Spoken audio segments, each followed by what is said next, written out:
Hey everybody, Julie Murphy here, and we are here for another Awaken Your Relationships and Your Money. Why? Because we work things out and we act it out through our money, through our health, and through our relationships. So I am here with Rita Hickman, and we are here every week to help you not shift from acting it out in your money, and then you fix your money stuff, and then it shows up in your relationships. You're like, shoot, it's over here now, and then it's over in your health, and it's over. We play this triangular game between those three areas of our lives. And don't forget to hit that subscribe button, like, and notification bell so you know every time we're here. Rita, thanks for coming back again. Absolutely. Oh my God, this is so much fun to hang out with you every week. I mean, what a blessing. Aw, yeah, we're growing, moving, shaking, and helping lives. It's pretty Oh fun. yeah. Oh yeah, especially this time of year, it's we're heading into, I personally think, the next 5 years are going to be tough for people. It's going to really shake out, and people are either going to, rise to the occasion, or they will self-destruct, or maybe they'll self-destruct and then they'll rise to the occasion. So true. I mean, that's what I talk about in my first book, that The Emotion Behind Money. The subtitle is Building Your Wealth from the Inside Out. And that's wealth in your relationships. It's wealth in your health. It's wealth in your money. It's everywhere. And it's because we have to go inside for the answers. The answers are not outside of ourselves. Even though we give more credence these days still to that something outside of us knows better than we know about our situations. It's really fascinating to me how this is a massive global shift that everybody has to go through. And this next 5 years, you're going to be forced to, or you're going to call in a crisis. Oh, right. And the crises are already happening. I was watching, when I have downtime, I tend to watch things like Deepak Chopra or Greg. Yeah. So yeah. I was watching Deepak Chopra's The Happiness Prescription the other day. Oh, yeah. And one of the things that stuck with me was, if you're successful in your internal world, like you're happy, balanced, and you don't get pulled off course, then of course you're going to be successful in all of these other areas of our lives. And we think we've got a money problem, or we think we've got a health problem, or we think we've got a relationship problem. But in reality, it's that we don't feel happy and secure and balanced inside of ourselves because we don't value who we are as miracles. I always say that I categorize people. There's the poor, the dreamers, the accumulators. The poor, the debtors, the dreamers, accumulators, and then the rich but empty, because everybody feels if they're not rich with dollars and cents, then they have not arrived. Like, that happiness gets there once all the money gets there. And I'm like, I know many trust fund babies and many multimillionaires that never hit that happiness quotient because the quotient doesn't come from the money. The money is the result of the happiness. Yes. Like, they don't realize that, because what you do is you generate all this money and then you've completely ignored like your relationships, and then you're divorced and half your money just went out the door. That's not making you happy. Neither still one of those situations. So it's like, if you're not being true to yourself and what I like to call letting your freak flag fly, right? And being your true essence in the world, then how can the world show up to really true joy, true happiness? It can't. So you really started to set boundaries, I think, when you moved out in your marriage. Yeah, when I moved to the hotel room. Yep. When you moved to the hotel room. And a lot of women and men, I work mainly with women, they're afraid of setting boundaries, and they're afraid of taking care of themselves because they're worried about the repercussions. Everything's going to blow up. Somebody's going to get mad. You're going to get trashed on Facebook. You're going to lose all your money. Or you don't know where your money's going to come from. I had so many moms at my kids' school after I got divorced, because my kids go to an independent private school that costs a lot of money. So everyone who goes to school there, they've got income affluence. And I had a lot of moms come up to me and say, oh, but you're the one that runs the money. That's why you left. I was like, wow, this is a real problem for women. Real problem. If they stay in these toxic places or don't hold healthy boundaries for themselves because they don't control the money in their house. And they have Yes. no idea where the money's going to come from. And so they stay in that fear, and that fear traps them because, in essence, they're not holding healthy boundaries for themselves. Yes. And I've worked with a lot of women through their divorce. Like I did with you, Right. where something happens and then they're completely, how is all of this going to turn out? And what I've discovered is that something always shows up. Like you have a Mhm. friend who has an empty condo, Right. or you've got a couple friends that will loan you a little bit of money so that you can Mm. get a one-room apartment for a little bit. Right. Or you've got family, Right. that you like, that might be distant, but you still like them. They're the types Mhm. of people that will take you in. Right. So many women are worried, where's the money going to come from? How am I going to survive? And that's what keeps them locked and not Mm. setting boundaries. And it Right. gets worse and worse and worse until they're sick. Well, and they negotiate themselves away all along the path. And you don't even realize it because it's in these tiny, small little pieces. Right. And that is nobody's responsibility but yours. Like, often I see people blame the other person, and I certainly know that at times I was in that place where it's like sometimes it's easier to blame the other person than actually look at yourself. And but it really is, that is what you're choosing. So that's how you are co-creating that, because Mhm. you're not holding that boundary and you're not saying, I'm really not okay with that. And I know because I've had that tug in the inside where it's like I want it to come out of my mouth, and I'm like, but because I'm so independent and so feisty, that when it has come out of my mouth because it wasn't perfectly communicated when I was younger, I was annihilated because I would push, and then the push would come back at me. And so I learned to like moderate myself, even to the point that over the years where it was like I just stopped using my voice in relationship. Yeah. Yeah, and it's easy to do because you think I'm so strong, I'll compromise, they need me, there's nothing I can do about it. And the the counterintuitive thing is when you start taking care of yourself, your relationships get better. It's not Totally. when you go and take care of all of your relationships that they get better. It's Mhm. when you take care of yourself, your Right. relationships get better. And that Right. sounds so narcissistic to so many women. They're like, but no, I'm supposed to sacrifice and I'm supposed to, that makes me a good person. You and I were raised Catholic, and I was taught to be a martyr was that I would walk into church every Sunday, and the first thing you see is some person nailed to a cross with a crown of thorns on their head, with blood coming streaming down their face, Whoa. suffering.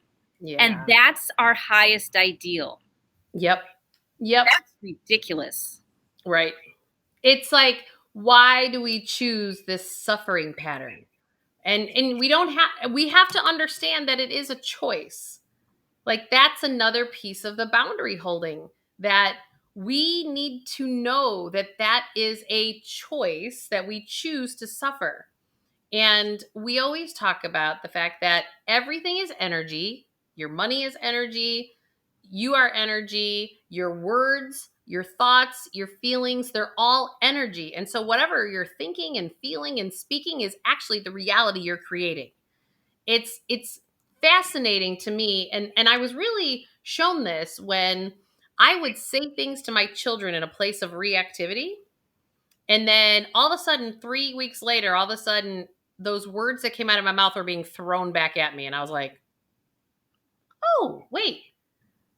I said the words and whatever assumption I made in what was being created. And then it was actually created after that. It wasn't created before that. It was created after I verbalized it and put it out into the energetic field. One of my favorite ways to set a boundary is by not reacting to a situation, but instead asking a deeper question. So let's say I'm in a drama with someone and they're angry and they're upset and they're calling me all sorts of things or accusing me of things. Mm-hmm. One of my favorite boundaries is to say, did you just say ... and then repeat their words after them? Did you just call me a liar in front of our friends? Did you just tell me that I don't have the right? And they go, I didn't just say that. I'm like, you did. When it's the exact words. And here's this interesting piece. They did a lot of conflict resolution study in prisons. Because, if you're going to resolve conflict, prisons are, someplace you'd like to do that. And what they discovered is that when you speak the truth, the amygdala notices it and it immediately starts to shift into that centered frontal lobe aligned state. So when you say to somebody, if they said, you're a liar or you lied about this, right? And you say, did you just call me a liar about how I take care of my children? Right. It hits the amygdala. It starts to calm the nervous system down, and they can't avoid it because it's exactly what they said. Right. It's not your interpretation. It's the exact words that they said. And that hits them, and it lands, and it plants. Right. And that's a really good boundary, is just to recognize what's happening and bring it to the light. Right. Bring it out of the subconscious into the conscious mind. And when we do that, that's a boundary. Well, I see that even on the money side. So as you were talking, I was thinking of this one dad I helped. God, it had to be 15 years ago. And great provider of his family, did anything for his kids, had an at-home wife. But I could tell that he was a control person in his household. Like the wife was very meek and she knew her place and he just dominated everything. But he come from a culture that was very much like that. Like his parents were that way, his cousins, his aunts, his aunt, like it was just their culture. And then I noticed it was really interesting. So his oldest goes to college. It was a boy and, helped him through college. And then the daughter went to college and he provided for them all along at the cost of his own retirement plan. And then she gets out of college and she's like 26 years old. And, I'm doing my review appointment. I'm like, hey, what's going on? Like, you keep struggling with what you're paying. Like, you keep making this small comment that I'm hearing about your daughter and her spending. I'm like, isn't she like in her mid-20s now? I go, why do you have anything to do with her spending? He goes, I can't get the credit card away from her that I gave her when she was in college. And I was like, you can't? Like, I was sitting here going, here's this guy who has a very meek wife, but has a daughter who's dominating him. And I was like, fascinating. Like, and this is not just this one situation. I've actually, since I've been doing this for over 25 years as a financial planner, I have noticed these patterns. They just repeat themselves with different names and different faces. Yes. And so this is now what I coach these people on. I'm like, if you choose to give your child a credit card when they go off to college for ease and grace of them buying things, you need to communicate way before graduation that credit card gets turned off the day you get your cap and gown. Because otherwise you have a financial leaky container that is holding you back from you retiring. Because you need to also help your children build their own financial muscles by you holding healthy boundaries, by not being their ATM machine. Right? Yeah. So as you were telling that story, I was thinking about going, oh yeah, this is the kid going to college credit card thing. Like it's oh yeah, how we act it out. Yes, that's one of the reasons that a lot of women don't leave either, is because they're worried about their adult children. Yeah. And we weren't taught. For me, I didn't see my mom set many boundaries. It was the culture of the times. It was women were weaker, men need to be shored up, they can't know if they're not good in bed, they can't know if they're not satisfying us in our other areas of our life. We're supposed to protect them. And so you don't set boundaries and you just take it until you can't take it anymore. And then you get divorced. And then the man's like, what happened? We have to trust that even though, men are taught many times to be king of the world, especially white men in this country. Sure. We're taught that their egos can take it.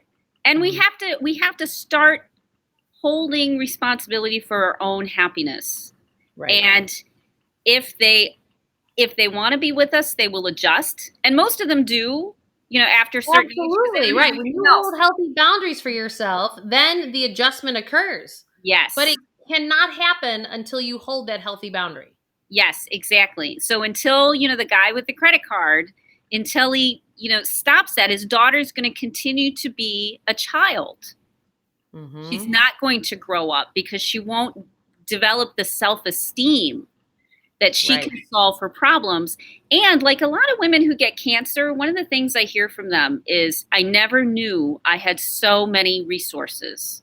I never knew I had That's friends. interesting. Right. I never knew, everybody contacted me. Everybody Right. reached out. They were bringing me dinners. They were helping me. They were taking me to the chemo. Until Mhm. something bad happens, we don't realize the uh, the generous universe we live in. Right. Well, and when we're so there's a piece that I keep talking about lately is the fact that what is the fuel of that generosity? So, like, if we go back to the example of this dad, his generosity was in a fuel of a suffering pattern, which was his guilt for being so controlling all those years. And it was his way to try to make up for all that ways that he didn't show up as a loving dad as opposed to a controlling dad, right?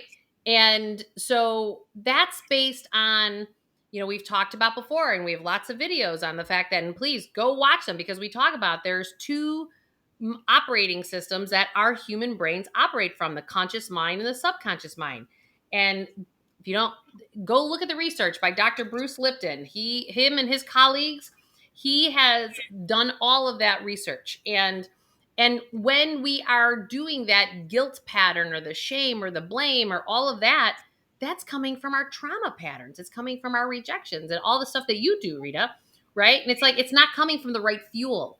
So Right. I always ask people, like, I remember coaches saying to me, Jewel, you have to like put yourself first. I'm like, I'm a giver. Like, stop. And then I realized I was like, oh, I was giving because I was people pleasing and I was trying to exchange money for love and blah, blah, blah, blah, blah. Like all of a sudden it was like ping, ping, ping, ping, ping, ping. I could see the patterning. And it didn't all happen at once, it was like one at a time, but all of a sudden I'm like, oh yeah. And it was interesting. Even this Christmas, even though I've been doing years of this work, it's like the last vestiges of that pattern. I was tested again. It's like, are you going to exchange money for love? And I was like, yeah, no, because I decided to hold a healthy boundary and say, you know what? Yes, I have no problem being generous and giving you that, but this is what I want in return so that I got my needs met and the other person got their needs. Right. It's not an But isn't or. that selfish? Aren't you supposed to give unconditionally Well, until according to my Catholic upbringing, yes, you are correct. It's Yes, like, exactly. no, we don't have to sacrifice. Right. One of the hardest lessons the women I work with have to learn, and when they learn it, they're golden. But one of the hardest lessons is, you don't have to figure out why you don't feel good. You just have to do something that makes yourself feel better. Right? You So don't have to true. spend days and nights and weeks and months and years. Why did they do this to me? Why are they doing It this to me? doesn't matter why. Why is this? It does not matter. You're not going to figure it out. Your frontal lobe is only like 2 to 3 tablespoons of gray matter, and you're trying to understand the inner workings of the universe and the multiverse and the You're never invisible going to do that. forces. You're not going to do it. So Right. stop trying to figure it out, because you'll change the story maybe it's So this, maybe true. it's that, maybe it's the other thing. And I'm just like, stop. Go eat a blueberry. Go do whatever makes you giggle.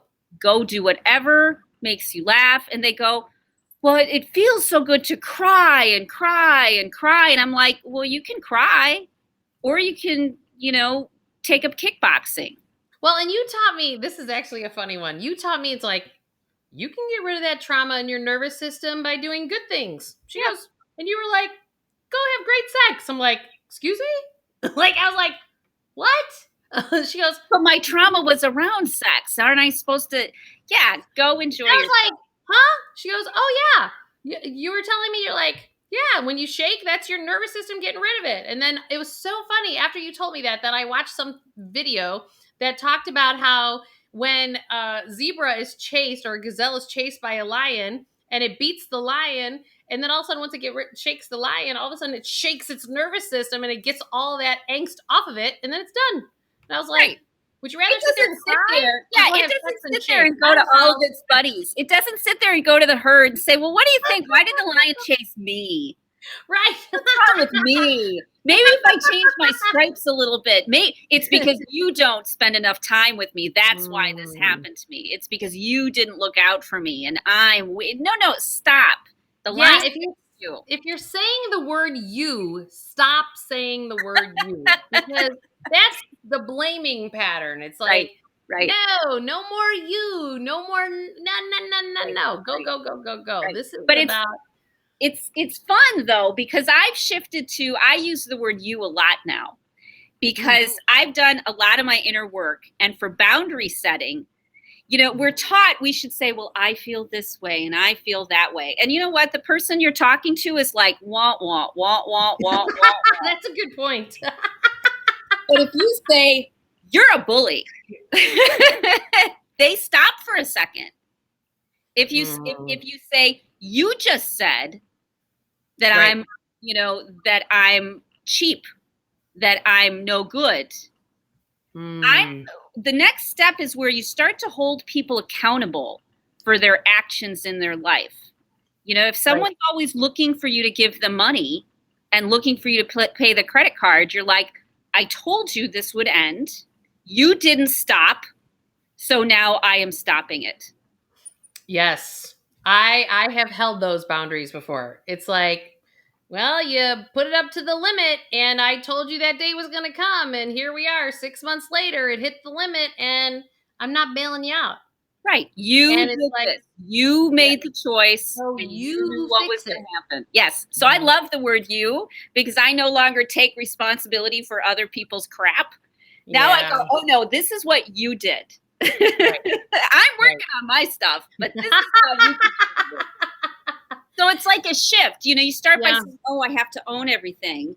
Yes. It's like boundary holding language. Yes. Yeah. Interesting. Yeah. And it's like, it's a certain language to hold those boundaries. Yes. And I told a client this week, you have to watch, because when you first do this, you are going to feel like you're in left field and it's not right and it's foreign, because it is. Because you're used to just taking it on the other side. You're used to just like swallowing it, or just like taking it on, and that's why you have weight on your body, because you're protecting yourself or whatever. However it is that you're transmuting that energy that's coming at you, that it's really about like starting to build the muscle to feel comfortable in your body doing it a different way. Like, I love when I start to get that nervousness. I'm like, oh, I'm about to go through another breakthrough in, coming to a place of wholeness, because I feel really awkward doing it this way and not this way. And it's moved over time, right? You can't do the whole thing at the same time. But the universe continues to bring you people to practice. Oh, absolutely. And I tell women when they first start working with me, because I work with the nervous system, I give people the exact tools that they need to use to calm themselves down. And you have a physiological change, and you also have a brain change. The cortisol that used to keep you keeping your mouth shut, when we start detoxing it out of your brain, now you start to say things more and more that before you were like, I would never say that. But now you're like, hey, maybe I'll take a chance. And I warn women, and I say, what's going to happen is you're going to blurt things out. They're just going to pop out of your mouth. And you're like, and you're going to be like, I can't believe I just said that. But it's going to land, and you're going to watch, and it's going to turn out okay. And maybe they'll be angry and maybe they'll be angry on the front end, but then a couple days later they go, oh, maybe I didn't like, that I behaved that way. But once you start doing this work, you don't even have to be like, I have to be strong and say this. No, you'll just be walking around, somebody will push a button, and you'll just blurt it out. Yep. and change That for me. exact thing has happened to me. Mhm, Anyone watching, this is exactly how it goes down. mhm. And it's funny because the blurt is usually the opposite of your stress coping mechanism that you used to use before. So like I noticed that so I'm an extrovert and an outgoing personality. So it was funny when I was speaking my truth this holiday with my family, all of a sudden it didn't go down the way that I thought it was going to go down, and I was like, and I just sat with it. And then, because when you ignore your own heart for so long, you don't even know who you are and what your heart wants because you've ignored it for so long.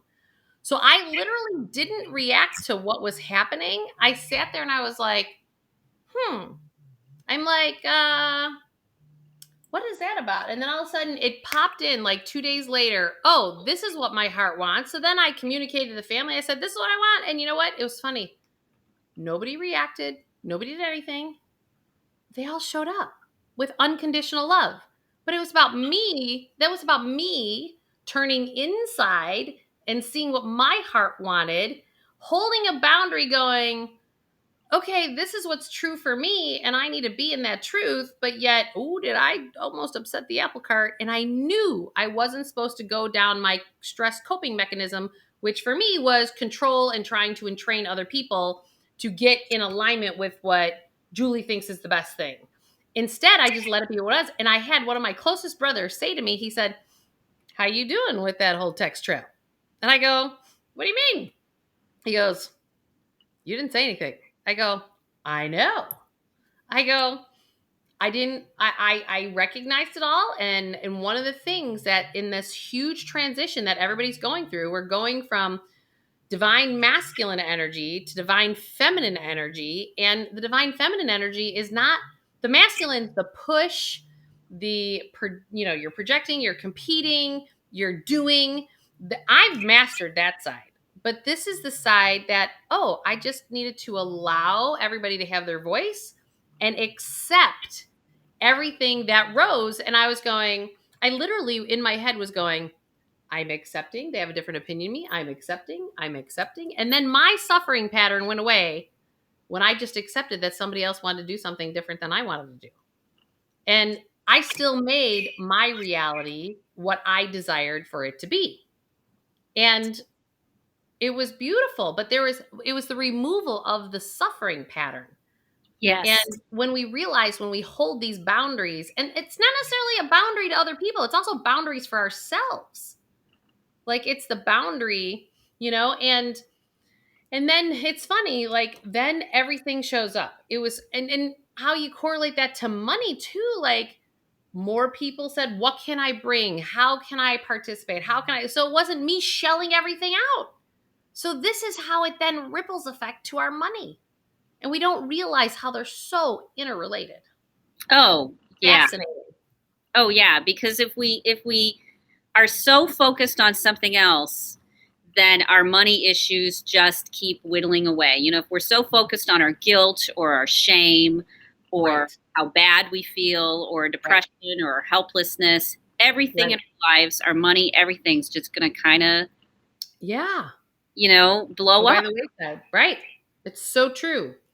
And it's just about loving ourselves enough to actually continue to keep growing and learning and be okay that, when you hold the boundaries, because this is, I think, is a lot of fear for a lot of people, whether you hold, a money boundary, like for me, I'm the money expert. And so, when I would hold those boundaries, I was afraid that those who I would love wouldn't want anything to do with me if I didn't provide the money. Right. And it's like, oh, but that's actually just putting me to a deeper level of vulnerability. Mhm, And that's okay. So it wasn't at the surface of money, it was more vulnerable. mhm, And I see a lot of men who are providers for their family mhm, that have built these heart walls, and they're the providers, but I'm always provoking my male clients that they cannot negotiate with their heart and soul along the way, because then their marriages and their relationships with their kids will suffer. mhm. Women are required anymore to start holding men accountable to being a more whole, connected, healthy, balanced version of themselves. We've ignored them so long. I mean, I look at so many women that, you know, they're like, yes, my husband's an alcoholic. Yes, he deals with depression. Yes, he deals with this stuff.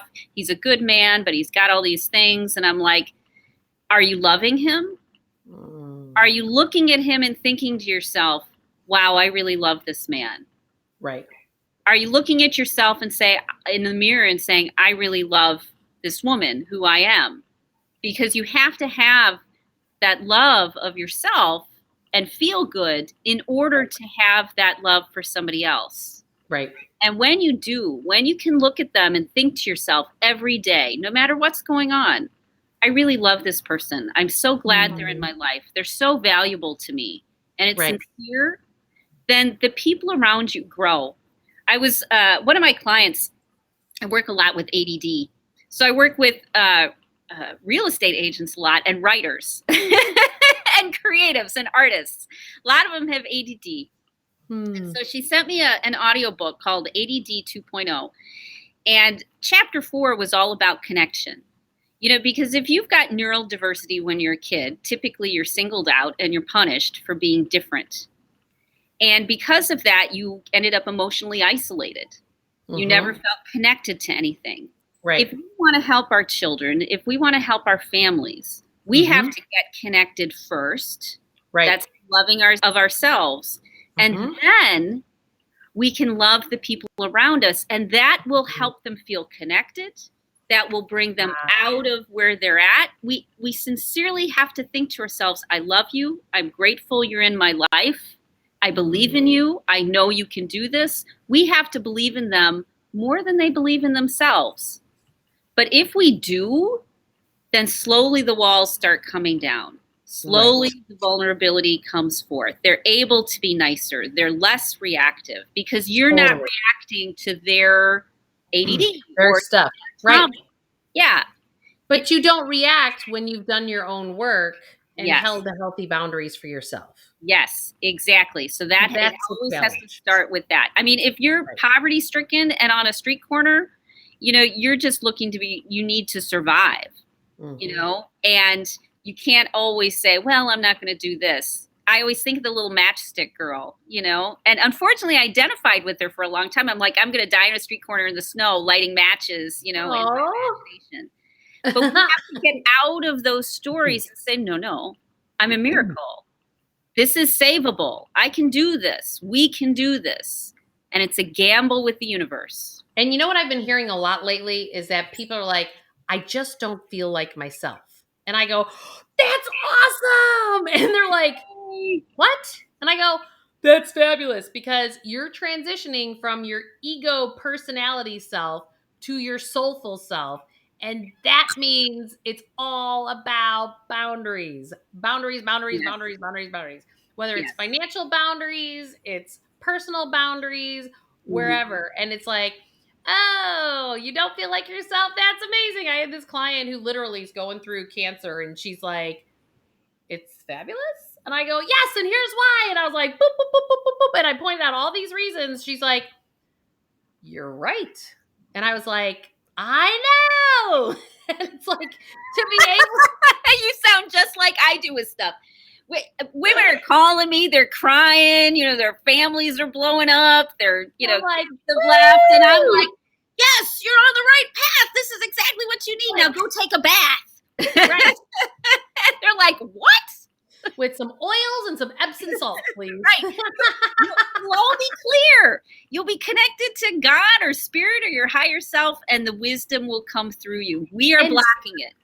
And this is what you were talking about earlier. It's like, yeah, you got this pile of poop over here, but yet you're going to go take a bath and feel better. Like you just shift to the thing that feels better. Whatever that is. I've got my kids now, the minute they don't feel good, they're like, hey, Mom, I'm going to go take a bath with some salts. I'm like, great. And my one last week is like, you're out of salts, Mom. I was like, oh, sorry. Nobody told me that we were out of them. So it's fabulous. Like once you start getting in the program going, I love the fact that my kids aren't even teenagers yet, and I'm teaching them self-care. And And it's like, oh, no matter what's going on, go take a bath. Yeah, No matter they're what's going to be going the on. leaders. Yeah. But Yeah. it feels so selfish, right? Like we're not allowed to take a bath. We're not allowed to go for a walk until all of our work is done and everybody around us is happy, and we're so miserable that we have no other choice. And that's what keeps us trapped, is when we You say, have to choose you as a priority. yes, you do. Well, and I'm starting to notice this more and more. Like even this morning, like I was super grateful. I sent you a text and I said, "Can we start in 15 minutes later?" And that was because then I could get my ideal workout in, and I feel great. It's already done. I've already pumped some iron on my Peloton with my boot camp, and it's like, okay, here I'm ready to go. And it's like, okay, well, my hair's in a ponytail, but who cares? Right. It's like I got my workout in and it was the greatest way to start my day. Yes. So thank you for that. You are more than welcome. And people think it's what we say that other Mm, people react to, we do. and it's how we feel. Yeah. People feel how we feel, and then if we're lying about it, oh, I'm fine. Oh, everything's Yeah. okay. Oh, no, it doesn't bother me. This Right. is what women have been taught. Now there's an incongruency. Right. And many people, if they don't know what's going on, they do nothing. Exactly. Or they react. And so when you are sincerely in a good place, you're Mhm. going to bring the good out in other people. Totally. But if you're And you sincerely in don't a bad even place, realize, pull out the bully. right. And you don't even realize, like, I have really started to notice that as I've been doing this work on myself, I can walk into a room and not even say a word to anybody. And then all of a sudden, like, I can see that I'm provoking people's stuff. And I was like, oh, interesting. Right. I don't even have to say a word because people feel it the minute I walk in. I've also been like, I can provoke the stuff that they don't want to face, but I can also, like, I'm also like a magnet. Like, people want to feel good. They're like, I just love being around you. I'm like, I know. Like, I've heard it so many times because Yes. I'm always high vibe, high energy. Yes. Very rarely do you see me, in a pile of poop, but it's like people will say to me, how did you get through your divorce stuff so easily? And I'm like going, I don't know. Like, I just chose to keep focusing on what made me happy. Yes. That was it. Yes. And in the meantime, my business soared. My business is just blowing up off the charts. Like, it's fabulous. And it's like, and it's bringing more happiness and joy to clients and to coworkers and my employees. And even though there's this whole COVID thing going on, we have expansion going on and it's beautiful. Yes. And so this all comes with holding healthy boundaries for yourself. Yes. And I feel so strongly about how easy, quote unquote, easy it is to fix mental health. I have people who, once they get fixed, they send me to all their family. They're like, okay, you need to have a conversation with my son. You need to have a conversation with my husband. And I talk to them and they're like, really, it's that easy, play with Legos? And I'm like, yes, it is. Really, it's that easy, go talk to a tree? Yes, it is. And because it's so easy, children can do it, infants can do it. We can learn how to be happy. My goal is, when I'm coaching two sitting senators who can affect legislation, I know I'm doing my work. That's the goal, because there's no need, none whatsoever, for anyone to suffer. No matter the situation. And for those of you who are watching this and kind of going, what is she talking about? I'm a financial planner, so I am left brain logical. So if you need to see the science behind this is why I refer to these scientists so often. Go to Greg Braden's website. Exactly what Rita just said the other day. He had a woman who's a quantum physicist talking on his channel about how you have the direction of divine will, and then nature's will, so like Mother Earth, and then there's your personal will. And when those three things are not moving in the same direction, that's when you have resistance, conflict, and suffering. And they explained it from a vibrational scientific standpoint where I was like, my left brain went ping, ping, ping, ping. And I've known these things. But to now see the science behind it, so if you're not one to love the esoteric, spiritual, blah, blah, blah, blah, blah, well, guess what? Well, then go look at the science, because the science is now there. The quantum physicists have figured it out. Oh, yeah. And it's amazing. It's absolutely amazing. I had a real resistance to anything that I couldn't prove, probably because I was raised Catholic. And when I was Right. raised Catholic and I had, things going on in my life, there was no support. And so I didn't believe in all of that stuff. I'm like, really? Because my life, was still hard. Why, Right. I didn't go into anything on faith anymore. And I followed the science. And finally, there's enough science that says this is how we work. When you notice when you're off balance, you don't plug into a story, and instead you Right. just take care of yourself. You do what makes you calm down, what brings you stability, what brings you back to center. Right. That's when everything shifts. Yep. Absolutely. So true.